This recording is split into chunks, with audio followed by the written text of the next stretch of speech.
Auditrices, auditeurs, bonjour et bienvenue dans notre émission Boost Espoir. On est hyper heureux de te retrouver chaque semaine dans ce programme d'1 heure réservé pour toi. On te prépare minutieusement avec les chroniqueuses. Aujourd'hui, ce sont des chroniqueuses. Mildred, Marilyn, bonjour les filles. Salut, bonjour. Quelle joie d'être là avec toi, Marina. Mais ouais, c'est un plaisir. Et on vous prépare du coup quelques petites surprises, des chroniques toutes simples, mais vachement sympas pour booster notre communauté. C'est parti.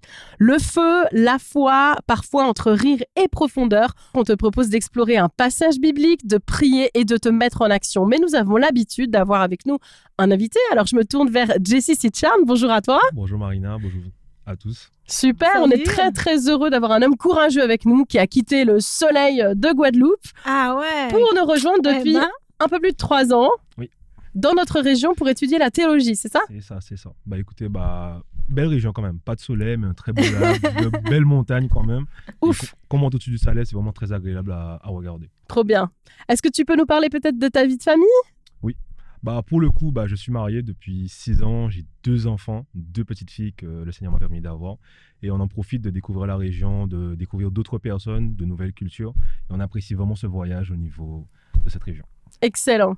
Alors, la semaine passée, tu es venu nous parler d'amour. Oui. De quoi vas-tu nous parler aujourd'hui? Toujours dans la même idée. C'est-à-dire que la semaine dernière, on a vu comment finalement l'amour pouvait être transmis aux autres. Et là, l'idée, c'est comment moi, au final, je vis cet amour-là. Est-ce que réellement cet amour change ma manière d'être avec les autres? Ok, on se réjouit de découvrir en tout cas la suite que tu nous as préparée pour cet échange.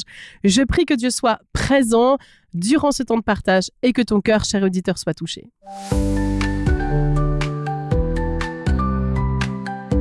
C'est la chronique Clin d'œil. On raconte une expérience vécue. Qui se lance donc cette semaine? Je veux bien. Allez, on t'écoute. Alors, voilà, je vais vous raconter une petite expérience que j'ai vécue dans le train. Alors, moi, je rigole, parce que c'est pas la première fois, Mildred, que tu nous racontes de tes voyages avec des transports en commun. Mais c'est vrai, par contre, il y a beaucoup de choses qui peuvent se passer pendant un trajet, pendant les quotidiens qu'on a dans les transports publics. Alors voilà, c'était un de ces jours, tôt le matin, dans un train bondé, il y avait un monsieur d'une 30aine d'années. Cet homme n'arrêtait pas de renifler, tu sais.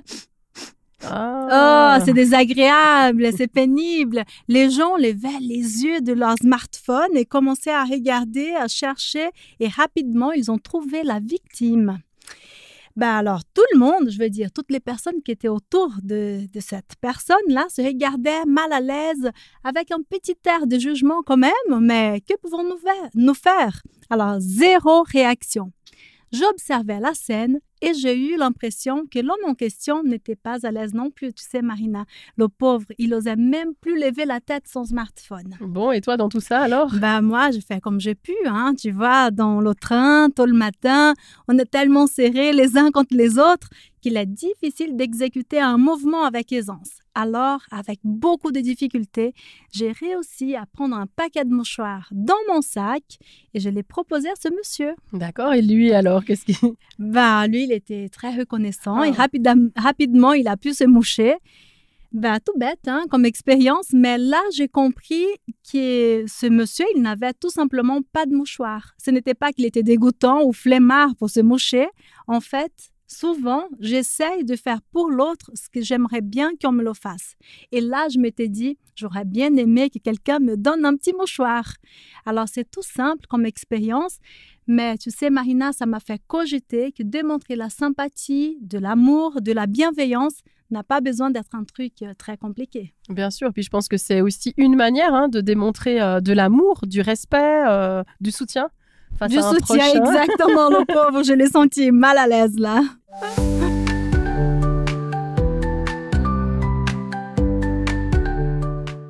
Les promesses dans la Bible, des paroles d'encouragement se comptent en milliers. Quelle promesse as-tu choisi, Marilyn, pour notre semaine? Alors, il y en a beaucoup, mais il y en avait beaucoup en lien avec ce thème. Mais celle que je te propose, elle se trouve dans l'Ancien Testament. Le livre d'Ésaïe, au chapitre 58, et les versets 9 à 11. C'est Dieu qui parle et il dit « Si tu fais disparaître de ton pays ce qui écrase les autres, les gestes de menace, les paroles blessantes, alors ta lumière se lèvera dans la nuit. Ton obscurité sera comme la lumière de midi. Ce sera la même chose si tu partages ta nourriture avec celui qui a faim. Si tu donnes à manger à ceux qui sont dans la misère, Le Seigneur sera toujours ton guide. Même en plein désert, il te donnera à manger et te rendra des forces. Tu seras comme un jardin bien arrosé, comme une source qui coule toujours. C'est dans un texte où Dieu explique ce qu'il attend n'est pas qu'on se prive de manger pour montrer combien on aime Dieu, sans faire attention autour de nous. Mais ce qui est important pour Dieu, c'est enlever la méchanceté, la menace, ce qui pèse sur notre entourage, partager, aider, ne pas être fermé à ceux qui sont autour de nous.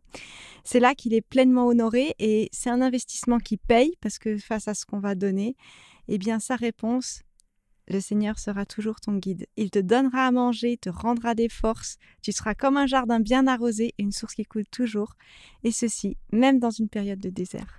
Alors moi, j'aime particulièrement ce type de verset. Hein. On montre clairement la direction de Dieu. C'est très, très clair, quoi. Si tu fais ça, alors il y a plein de bénédictions qui en découlent.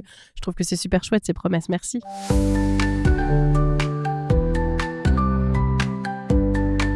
Aujourd'hui, nous allons entendre un micro-trottoir. Mildred, tu nous en parles un petit peu ? Ah oui, avec grand plaisir. Tu sais, Marina, j'ai affronté l'eau vent, l'eau froid Oh là là. pour aller à la rencontre de la population genevoise. Fabuleux. J'avais très envie de connaître leurs avis sur l'amour. Alors, on écoute ensemble? C'est quoi l'amour pour vous? Très bonne question. Alors, l'amour, c'est la complicité, c'est de trouver la bonne personne et d'avoir un projet commun. Alors, je pourrais pas vous dire, mais on va dire que c'est un sentiment assez fort, puissant et que voilà. D'abord, donc, moi, en tant que catholique, souvent, on distingue deux grands types d'amour, parce qu'il peut y avoir toute une série. L'amour éros et l'amour agapé, pour parler un peu comme les Grecs. L'amour éros, c'est l'amour sensuel, comme entre un homme et une femme, ou des choses comme ça. Et l'amour agapé, c'est l'amour inconditionnel. Ça peut être, l'exemple, c'est l'amour des dieux pour les êtres humains, mais ça peut être l'amour d'une mère pour ses enfants, qui quand même relève aussi un peu de l'instinct, parfois maternel. Mais disons, on peut dire qu'il est un peu inconditionnel. Pour moi, l'amour, c'est à qui qu'on peut compter, on peut faire confiance, avec qui on se sent bien. Voilà. L'amour, pour moi, c'est un sentiment très fort, très puissant, qui s'exprime, qui se reçoit, qui se partage. C'est quelque chose de beau, de bon. Quelle manière vous démontrez de l'amour envers les gens? Avec des attentions. Voilà. C'est facile tout ça? Non, c'est compliqué. Et de quelle manière vous démontrez de l'amour envers les gens? On démontre de l'amour en se préoccupant des gens. Se préoccuper de leurs problèmes, les écouter, et les aider s'ils ont besoin d'aide et qu'on a les moyens de les aider. L'amour, il y a quand même un attachement. C'est-à-dire souvent, on recherche l'objet d'amour. Que ce soit un homme ou une femme pour un homme ou une femme, que ce soit aussi l'être humain, par exemple pour Dieu. De quelle manière vous démontrez de l'amour envers les gens? Les petits gestes et l'affection juste en règle générale. Montrer qu'on est là pour l'autre. Donc, quand ils ont besoin de toi, tu es toujours là pour la soutenir, pour l'aider. Alors, je l'exprime par des mots, de manière claire, en disant « je t'aime ». Je l'exprime aussi par des actes, par des actions, des attitudes. Voilà, différentes manifestations de l'amour. Est-ce que vous préférez aimer ou être aimé? Pourquoi pas les deux? L'un n'empêche pas l'autre. Être aimé, c'est mon effort. Être aimé. Pourquoi? C'est toujours bien, non? Être aimé. Alors, j'aime bien les deux. J'aime bien aimer et être aimé. Alors Jessie, l'amour, est-ce que tu nous en parles? Écoute, je trouve que ça a été très intéressant ce micro-trottoir parce que beaucoup d'éléments assez intéressants. Et je prendrai le cas de la lettre de Jacques. Donc Jacques nous dit dans sa lettre, quelqu'un dira, moi, d'accord, j'ai les œuvres. Toi, tu as la foi et moi, j'ai les œuvres. C'est qui Jacques déjà, pardon? Pas de souci. Jacques, c'est un des apôtres, donc il a côtoyé Jésus. Et à un certain moment, il y a eu cette question au final. Qu'est-ce qui est mieux, réfléchir ou agir? Et Jacques va arriver à ce moment-là à se dire, est-ce que les amis, vaut mieux réfléchir, donc être intellectuel, vaut mieux vraiment montrer les choses par l'action, par rapport au dévouement. Et dans son petit épître dans la Bible, donc le Nouveau Testament, il nous montre un peu, est-ce que finalement, c'est mieux d'avoir la foi, donc de croire, ou est-ce que c'est mieux d'aimer vraiment par les œuvres? Et c'est un combat qu'il y aura dans l'Église et il essaiera de répondre à cette question-là. Ok, merci. Donc comme je le disais, Jacques vient nous dire au final, si toi, tu as la foi et moi j'ai les œuvres, il dira à la personne, bah, montre-moi ta foi sans les œuvres et moi je te montrerai ma foi par mes œuvres. Et ça fait beaucoup de débat parce qu'on se dit au final, si je dis par exemple, moi je suis marié, je dis à ma femme, je t'aime, bah il y a assez. Elle sait que je l'aime. Et on se rend compte souvent que les personnes n'arrivent pas à comprendre que oui, c'est bien, c'est déjà un début, mais il y a plus que juste je t'aime. On peut toujours faire plus, hein, on peut toujours faire mieux. C'est ça. Et c'est vraiment le but de l'amour, c'est qu'il y a une progression. Pareil, dans le Mikoutotror, la personne nous dit qu'il y a plusieurs types d'amour au niveau du grec. Et c'est super intéressant de voir, bah, il en parle de deux, mais il y en a trois. Eros, Philéo et l'agapé. Okay. Donc, trois amours qui ne sont pas à se battre, mais vraiment complémentaires. Pour nous faire comprendre que les relations ne sont pas juste figées à une étape. Donc, elles peuvent aller beaucoup plus loin. Et dans Jacques, il essaie d'expliquer à la personne, d'accord, tu as compris au final, qu'est-ce que l'amour? C'est-à-dire que tu penses que aimer, c'est cette chose-là. Mais comment tu peux dire à une personne à côté de toi, je t'aime, et ne pas le lui montrer? Et là vient la question au final. Est-ce que en aimant, je dois forcément faire quelque chose pour toi? Et Jacques va essayer d'y répondre. Est-ce que finalement, en tant que chrétien ou autre personne, aimer, c'est montrer? Aimer, c'est agir? Et c'est la première question à se poser. Est-ce que quand j'aime quelqu'un, je lui montre réellement que je l'aime? Maintenant, on va faire attention. Il y a différents types de langage de l'amour. Il ne faut pas se dire que quelqu'un m'aime seulement s'il fait ce que j'apprécie. Mais est-ce que l'amour restera de manière juste intellectuelle? J'aime, mais je ne fais pas grand-chose. Même l'exemple que tu donnais. Tu ne connais pas la personne, elle a un problème, mais tu l'aides dans son problème. Donc, tu lui montres de l'amour.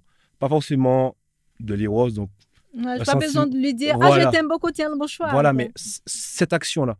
Et Jacques est en train de nous dire, nous, dans la vie de tous les jours, est-ce que notre comportement montre cet attachement aux autres personnes? Est-ce que dans ma manière d'être avec mes collègues, avec mes amis, avec les personnes que je n'apprécie pas, est-ce qu'à ce moment-là, ça rentre là-dedans, hein. Très important, est-ce que vraiment je suis dans cet amour-là? Et Jacques essaie de répondre à cette question.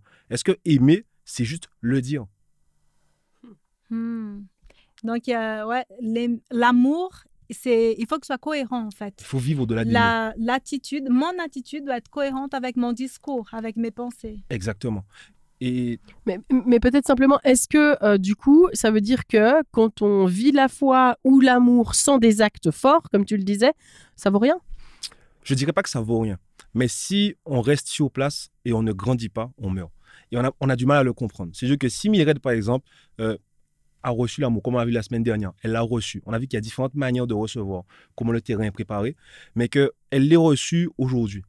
Mais 3 mois après, il n'y a aucune différence.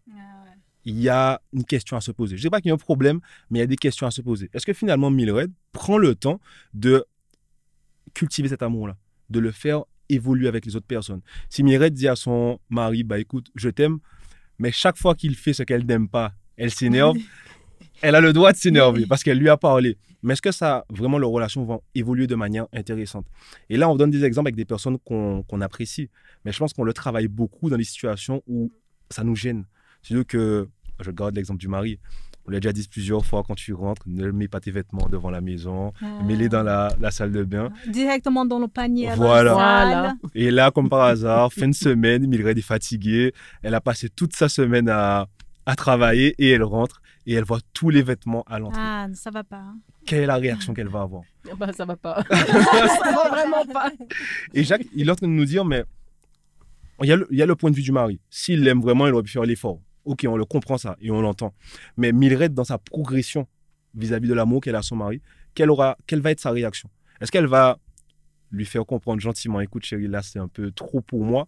Ou est-ce que vraiment elle va garder le même comportement qu'elle avait il y a 6 mois ou il y a 1 an? Est-ce que réellement cet amour-là, elle le met en pratique pour que ce soit bénéfique à la personne en face? Et Jacques, c'est ce qu'il est en train de dire. Il est en train de dire, si vous aimez réellement les autres, est-ce que cela apporte un bénéfice à la personne? Et le bénéfice ne se fait que dans les œuvres, malheureusement. Dans les paroles, on peut dire tout ce que l'on veut, mais très souvent, les actions que l'on va porter vont avoir une répercussion qu'on n'imagine même pas sur les autres. Je te dis je t'aime, c'est bien. Tu as besoin de mouchoirs, c'est mieux que je te le donne. Tu vois, pas que je te dise, bah, tu sais, j'avais des mouchoirs à la maison, si tu m'avais dit, je vais en ramener pour toi. C'est pas ce qui est utile à ce Ou moment-là. encore, tu n'as pas demandé. Si tu avais besoin, pourquoi tu ne me l'as Voilà. pas dit? Est-ce qu'on a vraiment cet amour qui va aller un peu plus, aller un peu plus, aller un peu plus? Moi, je pense vraiment que c'est dans cette idée que Jacques veut nous dire, bah, soyez authentiques. Et vas-y. Ok, alors comment on peut faire pour vivre cet amour en action dans des moments qui deviennent difficiles? Si peut-être c'est que d'un côté, justement, que ça fonctionne toujours. Je pense que la première chose, c'est de s'accepter. On a du mal des fois à se dire, je n'aime pas cela. Ou cette situation est vraiment délicate pour ma personne. Et on vit dans un monde où tout devient, on n'a pas le droit. Faut pas être trop ci, faut pas être trop ça. Je n'ai pas le droit que lorsque ma femme fait telle action que ça me dérange, je n'ai pas le droit de m'énerver si après 4 jours, mes enfants, ce n'est pas ne pas aimer la personne. Mais il faut apprendre aussi à accepter qui l'on est. Et je pense réellement que lorsqu'on commence à accepter qui l'on est, on peut mieux partager aux autres ce que l'on a à l'intérieur. Et beaucoup de personnes ne se retrouvent plus dans ce monde-là. C'est-à-dire qu'elles sont vraiment en mode, mais qui suis-je? Mais si je ne suis pas, si je ne sais pas qui je suis, je ne peux pas donner aux autres. Et c'est la problématique que l'on a. On veut toujours donner plus que ce que l'on a. Et apprendre à se recentrer, à laisser germer en nous et à voir toutes les bonnes choses qu'il y a en nous, on peut partager aux autres. Et aussi avoir ce temps où on doit dire, là, je ne peux pas. Là, il me faut ce moment pour moi, pouvoir me ressourcer, pouvoir me calmer, pouvoir gérer cette situation qui est difficile. Et je pense qu'on empêche en ce moment aux personnes d'être ça, d'être authentique, d'avoir le moment de bas, le moment de haut, et comprendre que l'amour, c'est aussi accepter que l'autre ne va pas bien. Et tu parlais tout à l'heure de cet épître de Jacques. Qu'est-ce que Jacques dit du coup sur ce sujet de l'amour? Jacques va expliquer un peu, par rapport à cet amour-là, que les œuvres, c'est-à-dire le fait d'agir en cohérence avec ce qu'on dit, a beaucoup plus de force que juste dire la chose. Dans l'idée, je dis que j'aime mes enfants. D'accord? Que j'aime mes enfants. J'apprécie vraiment mes enfants. Mais dans mes actions par rapport à cela, je ne vais pas agir pour montrer de l'amour à mes enfants, donc pour vraiment préparer leur futur, mais plus céder à leurs caprices. Et des fois, on ne se rend pas compte de la différence entre aimer son enfant et céder à ses caprices. Aimer une personne, c'est lui montrer la meilleure chose pour elle. Mais c'est aussi l'accompagner. Donc, un parent, par exemple, qui aimerait son enfant, aiderait l'enfant à pouvoir se découvrir et à avancer, mais proposerait toujours à l'enfant, dans un esprit d'ouverture, ce qu'il pense et ce qu'il considère être meilleur pour lui. Mais avec l'ouverture. Pas en fermant l'enfant, pas en lui disant, écoute, non, c'est pas ça, tu as tort. C'est, écoute, je comprends ce que tu dis. Moi, je te conseillerais cela par rapport à mon expérience, par rapport à ce que j'ai déjà vécu. Mais qu'importe le choix de l'enfant, bah, il serait quand même présent. Tu l'as dit, j'ai quitté la Guadeloupe, je suis quand même grand. Je suis l'aîné de ma famille. Quand j'ai dit à ma mère que je repartais, j'ai vu. Mais elle m'a toujours dit, écoute, je te suis là où tu vas. C'est-à-dire, elle me fait confiance, elle m'appelle, elle prend des nouvelles. Elle te soutient. Mais elle aurait préféré que je sois en Guadeloupe. Bah oui, et elle me le dit tout le temps, j'aurais préféré que tu sois à la maison. Mais elle me soutient dans mes choix parce qu'elle sait que l'amour que dans ma portée, c'est de me faire confiance dans les choix que je prends et dans les décisions que je prends. Ok. Alors, on va prendre un exemple. J'ai envie de vivre cet amour. Ah, ok. C'est une bonne chose, Marine. N'est-ce pas? Par quoi est-ce que je dois commencer? Ah. Très bonne question. Je pense qu'il y a deux aspects. Et je vais y répondre pourquoi je le dis, parce qu'il y a l'aspect chrétien. C'est-à-dire qu'en tant que chrétien, je pense que l'on réussit à le vivre lorsqu'on se rapproche le plus de l'amour qu'on voit dans la Bible. Et c'est un amour agapé. C'est un amour inconditionnel. C'est réussir à comprendre comment peut-on aimer une personne qui nous fait du mal. Et il y a ce moment de réflexion. Comment c'est possible d'aimer quelqu'un qui nous a fait du mal? Humainement, c'est impossible. Hein. C'est ce qu'on se dit. C'est ce qu'on se dit. C'est-à-dire que quand on vit dans la vie de tous les jours, je suis au travail, j'ai une personne qui vole mon repas le midi, qui vole ma place de parking, qui dit que je ne fais pas certaines choses, qui ment sur moi.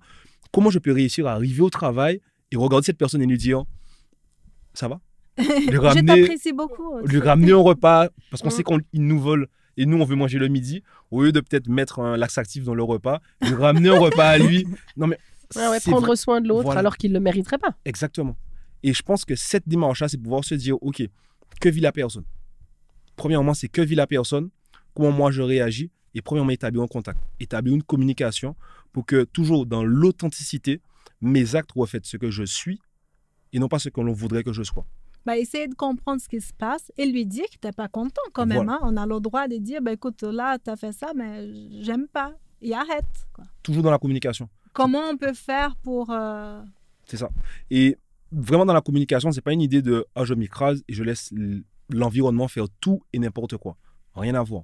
C'est que j'établis un contact, je cherche une solution qui nous serait tous les deux bénéfique, mais pareil, dans mon authenticité, je ne dois pas non plus me rendre malade pour l'autre.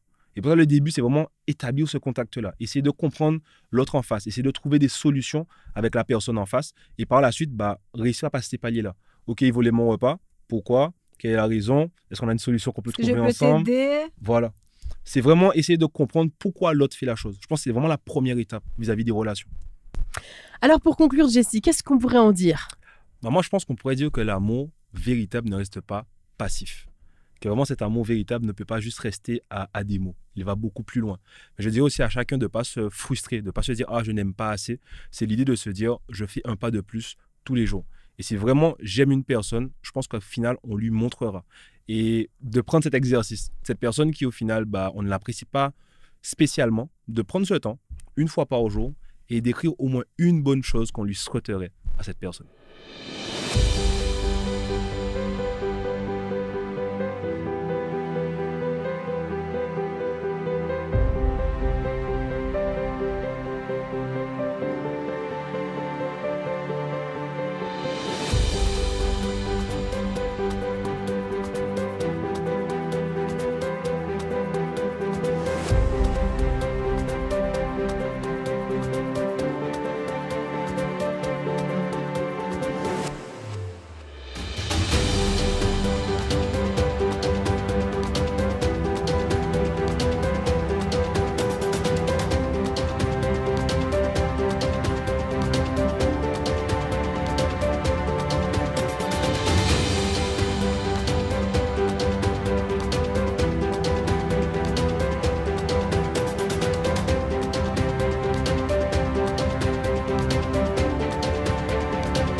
Si tu nous rejoins, nous sommes dans l'émission Boost Espoir. Notre invitée Jessie Sitchard nous a parlé d'amour encore une fois.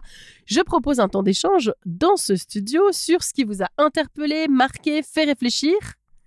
Est-ce que vous auriez quelque chose à dire? Bien sûr, on a toujours beaucoup de choses à dire, hein, Marilyn? Alors moi, ce que j'ai retenu, c'est qu'on peut aimer aussi quand on se respecte. Il y a une notion implicite qui est de pouvoir être aimé ou de s'aimer, mais on doit pouvoir se respecter et se connaître soi-même et ne pas chercher à être ce que les autres voudraient qu'on soit. J'ai retenu ça. Bien. C'est vrai, hein? Mais toi, tu disais tout à l'heure qu'apprendre à s'accepter, mais ça ne veut pas dire non plus me laisser écraser, quoi. Oui, c'est ça. En fait, je donne un exemple biblique. Quand les pharisiens viennent voir Jésus et ils demandent au final quel est le plus grand commandement. Jésus va dire, aime le Seigneur de tout ton cœur, de toute ton âme, de toute ta pensée, etc.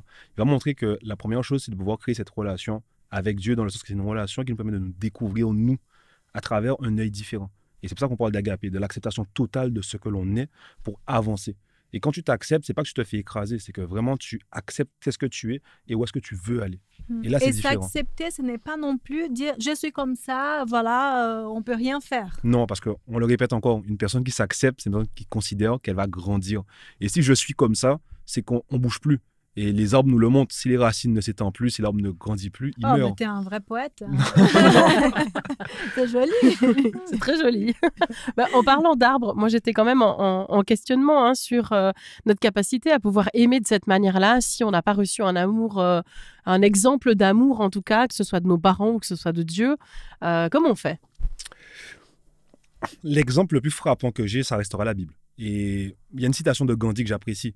Il disait, et c'est dommage et c'est beau en même temps, que lorsqu'il a vu le christianisme, la pensée du christianisme, il a beaucoup aimé. C'est-à-dire qu'un chef qui vient pour ses sujets et qui meurt pour eux sans condition, il trouve ça impressionnant.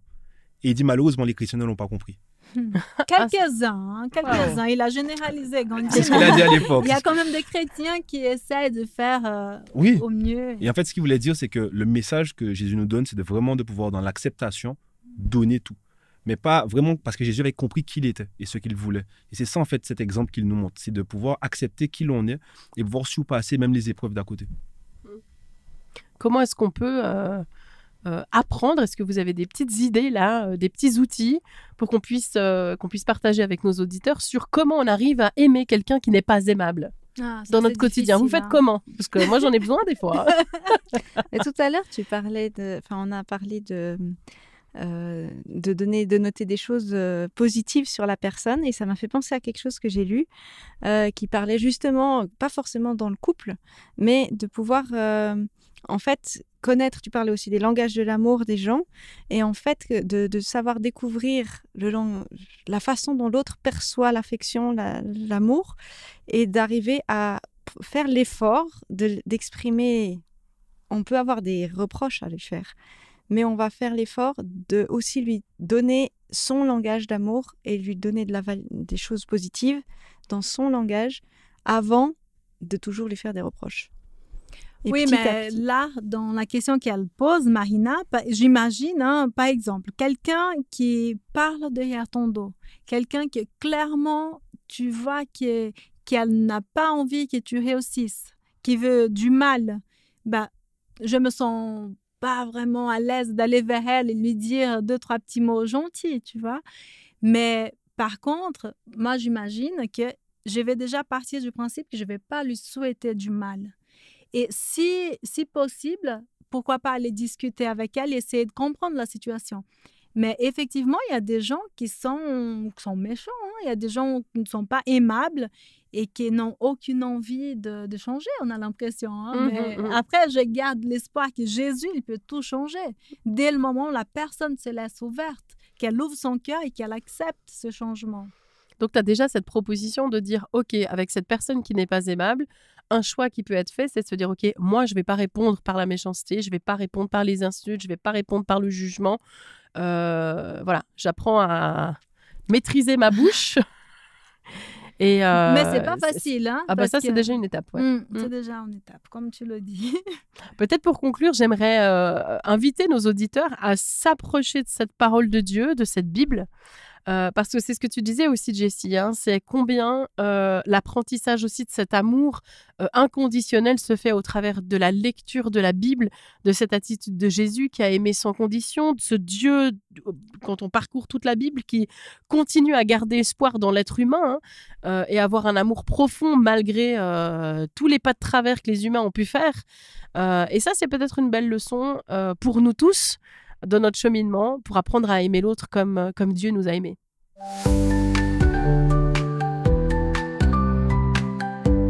J'introduis maintenant la chronique surprise. J'aime bien être surprise à ce moment de l'émission. En tout cas, j'espère que vous aussi. Bien sûr, j'ai hâte de découvrir. Ça pourrait booster, hein? Sait-on jamais. Alors, celle que je voudrais te partager, c'est une histoire de planche. Donc, c'est un pasteur qui raconte, après avoir été dans son église, il a prêché et tout ça, il rentre chez lui, c'est tôt le matin, je ne sais pas ce qu'il a fait si tôt à l'église. Et quand il arrive chez lui, il voit un camion, une camionnette, avec des gens qui sont chez lui, en train de mettre des planches dans leur camionnette, donc des planches de chez lui dans leur camionnette. Donc, en gros, ils lui volent les planches, quoi. Ils sont en train de le voler. Ok. Donc, il a une entreprise, il a une entreprise de construction. Il a ses planches de coffrage et elles sont en train de partir sous ses yeux. Et lui, il est en train d'arriver. Alors, il a plusieurs choix. Et du coup, il choisit, il s'approche et puis il va faire quelque chose d'assez courageux qui fait écho à ce dont on a parlé tout à l'heure. Il va leur dire « Ah, bonjour, tout ça, est-ce que je peux vous aider ?» Il est vraiment gentil. Alors, ça, c'est quelque chose, quand même. Donc, il leur propose de les... Ok, bon. Et puis, les gens, les 4 messieurs, là, lui disent « Ah, bon, c'est gentil, écoute, de toute façon, ceux qui habitent ici, ils sont chrétiens, ils diront rien. » Comme donc, ça. Voilà qu'il les aide à ramasser les planches, c'est assez vite fait.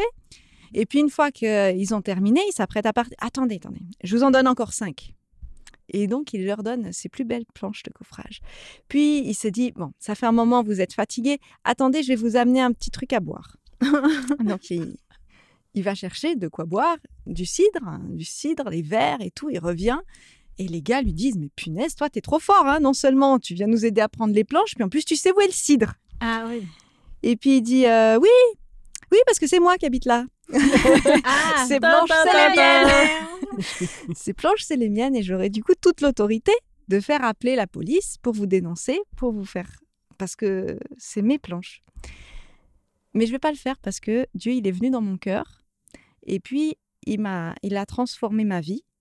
Et donc, je ne vais pas vous dénoncer. Je vais plutôt vous partager cet amour que j'ai reçu. Je vous invite aussi aux conférences que j'ai régulièrement. Et voilà. Et je vous donne mes planches. Et donnez-moi mes planches, il n'a pas demandé. Il n'a pas demandé. Ah non. Ils sont partis en courant. Et sans les planches. Et voilà. Et donc après, il raconte qu'après 20 ans, tout à coup, il y a quelqu'un qui vient devant chez lui, qui a priori, il habitait toujours au même endroit. Et il lui dit, écoutez, moi, il y a 20 ans, j'étais là et je suis venue voler vos planches et je viens vous demander pardon. Ça fait quelques semaines que j'ai rencontré Dieu, mais j'ai accepté Dieu dans ma vie. Mais depuis ce moment où j'étais chez vous, ma conscience, elle me travaille avec ce que j'ai fait. Et maintenant, je viens vous demander pardon.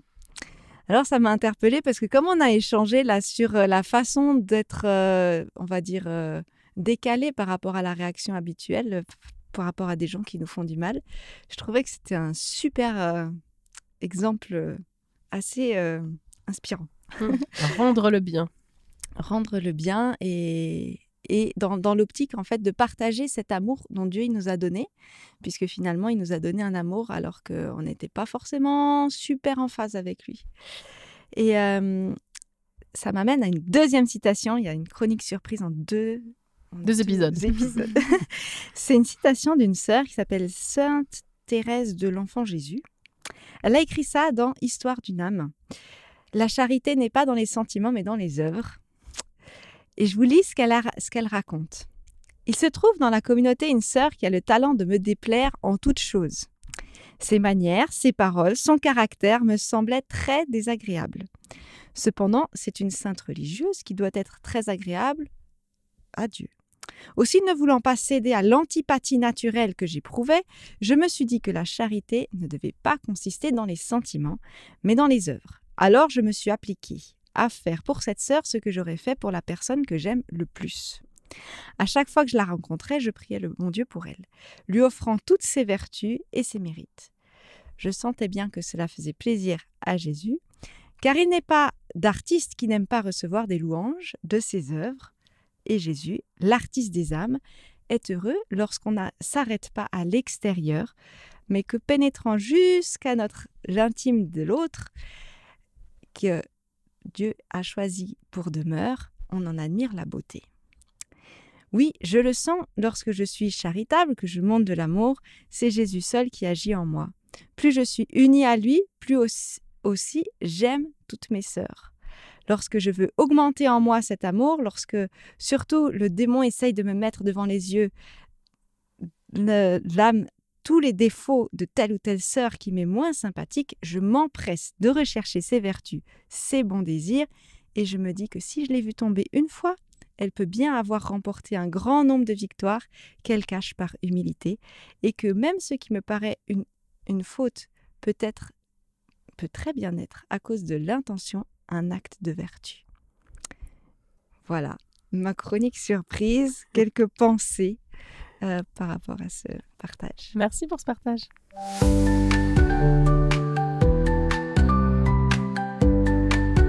Après la nourriture, en général c'est le sport, hein.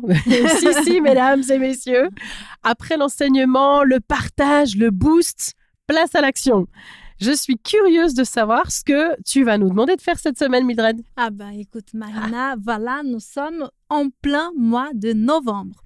Il fait froid, le soleil se fait désirer et si on n'est pas en mesure d'apporter plus de soleil, nous pouvons par contre réchauffer les cœurs les uns des autres. De quelle manière, tu dois me demander? De quelle manière, Mildred? Alors là, je te propose, auditeur, auditrice, d'inviter chez toi quelques personnes. Donc, tu peux préparer un petit repas ou un goûter si c'est plus simple à organiser pour toi. Mais l'objectif principal n'est pas que de manger, mais de partager un moment de remerciement. C'est la bonne occasion pour exprimer à Dieu toute ta reconnaissance pour ce qu'il a fait pour toi pendant toute cette année.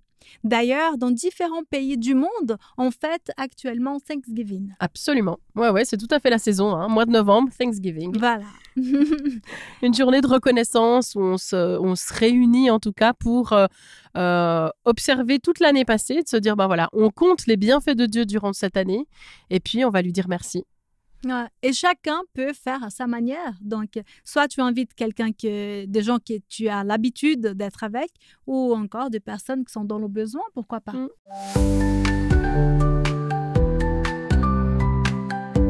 Boost Espoir, c'est fini pour cette semaine. Mais on se retrouve évidemment ensemble encore la semaine prochaine. Merci Jessie Sitcharn pour cet accompagnement autour de l'amour. Extra, belle suite à toi en tout cas. Merci. Tout un programme pour nous maintenant à continuer. Je remercie aussi les chroniqueuses Mildred, Marilyn aujourd'hui pour vos chroniques fort sympathiques, toujours pétillantes. Je me réjouis de vous retrouver dans les prochaines émissions qu'on va vivre ensemble. Et à toi, cher auditeur, toi qui nous regardes, toi qui nous écoutes, fais des plans pour être avec nous la semaine prochaine pour un nouveau Boost Espoir.